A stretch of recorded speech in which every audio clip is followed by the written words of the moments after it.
for gun guys, there's a lot of nomenclature. Buttstock, fore-end, barrel, trigger, all these different things that we talk about. And the same is true for knives, Rob. Absolutely. So, I like knives, but I'm not a super knife geek like you are. Yeah, if we're gonna, yeah, sure.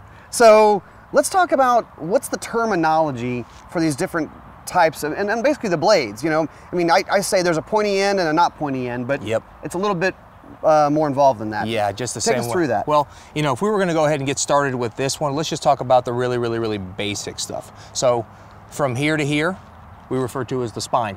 Okay. Okay, that's the spine. This part here is called the primary bevel, the cutting edge, so to speak. Cutting edge, okay. This area here that most people refer to as a taper, this is actually the bevel.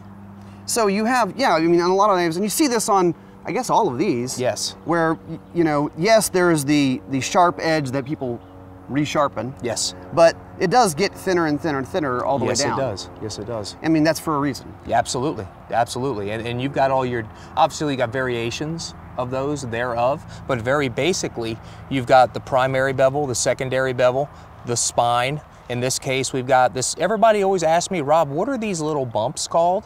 They ask me all the time. This is called jimping. Jimping? Jimping is the proper terminology for that.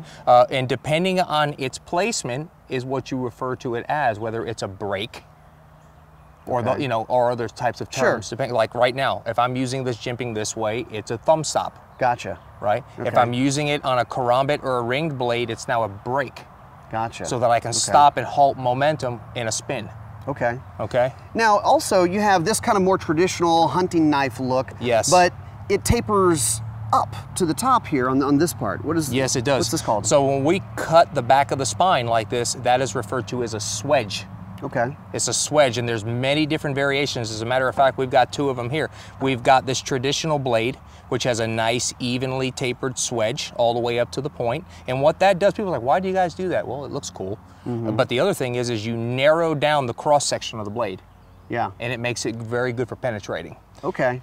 And the same thing applies here. We've got a swedge as well on the Ahab. It makes it narrower, so if you're, like you said, penetrating. It penetrates better. It doesn't take up as much space while it's feeding itself into whatever you're targeting. Sure. Yeah.